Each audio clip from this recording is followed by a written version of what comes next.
పండ్లు ఎప్పుడు తినాలి? ఆహారానికి ముందా? తర్వాత? ఈ విషయాన్నే మేము మీకు ఇప్పుడు తెలియచేయబోతున్నాం. చాలామంది పరగడుపున అంటే నిద్ర లేచాక టిఫిన్ లేదా భోజనం ఏదో ఒకటి తినకుండా పండ్లను ఆహారంగా స్వీకరిస్తూ ఉంటారు. అలా తీసుకోకూడదట. చాలా కాలంగా మన పెద్దవాళ్ళు చెబుతూనే వస్తున్నారు. కడుపులో ఏది పడకుండా పండ్ల ముక్కలు ఆరగిస్తే పొట్టలో ప్రమాదకరమైన రసాయనాలకు అది దారితీస్తుందని.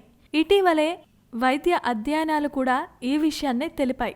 ఉదయాన్నే నిద్రలేచిన వెంటనే ఏదైనా పళ్ళు తీసుకుంటే అది ప్రమాదకరమని పెద్దలు కూడా పిల్లలను అరిచేవారు.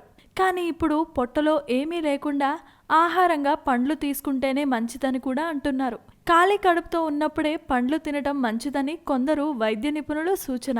ఆహారంతో కడుపు నింపేసిన తర్వాత కంటే ఖాళీ కడుపుతో తినడం వలన ఎక్కువ ఫలితాలను పొందవచ్చు. శరీరంలో నుంచి మలినాలు తొలగించే కార్యక్రమంలో పండ్లు కీలకమైన పాత్రను పోషిస్తాయి. ఉదాహరణకు ఏదైనా ఆహారాన్ని తీసుకొని తర్వాత పండు తిన్నారని అనుకుందాం. తిన్న పండు నేరుగా కడుపులోకి, అక్కడి నుంచి పేగుల్లోకి వెళుతుంది. కానీ పండు తినడానికి ముందు తీసుకున్న ఆహారం పండును పేగుల్లోకి వెళ్లకుండా అడ్డుకుంటుంది. ఇక జీర్ణరసాల విడుదలతో ఆహారం, పండు అన్నీ కలిసి యాసిడ్స్గా, అది గ్యాస్గా ఫామ్ అవుతుంది. పండ్లను ఖాళీ కడుపుతో ఉన్నప్పుడు తీసుకోవటం వలన కేశాల రంగు వెలిసిపోదు, జుట్టు రాలటం తగ్గుతుంది, కళ్ళ చుట్టూ నల్లటి చారికలు, ఒత్తిడి ఉండదని వైద్యులు అంటున్నారు.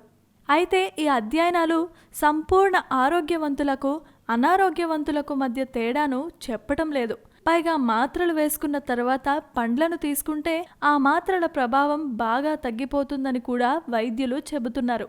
మాత్రలను మంచినీళ్లతో తప్ప మజ్జిగతో కానీ పళ్ల రసాలతో కానీ తీసుకుంటే నిష్ప్రయోజనకరమని వైద్యులు చెబుతున్న మాటలను కూడా పాటించుకుని జాగ్రత్తలు పాటిస్తే మీకే మంచిది. ఇలాంటి మరిన్ని విశేషాల కోసం మా ఛానల్ని సబ్స్క్రైబ్ చేయండి.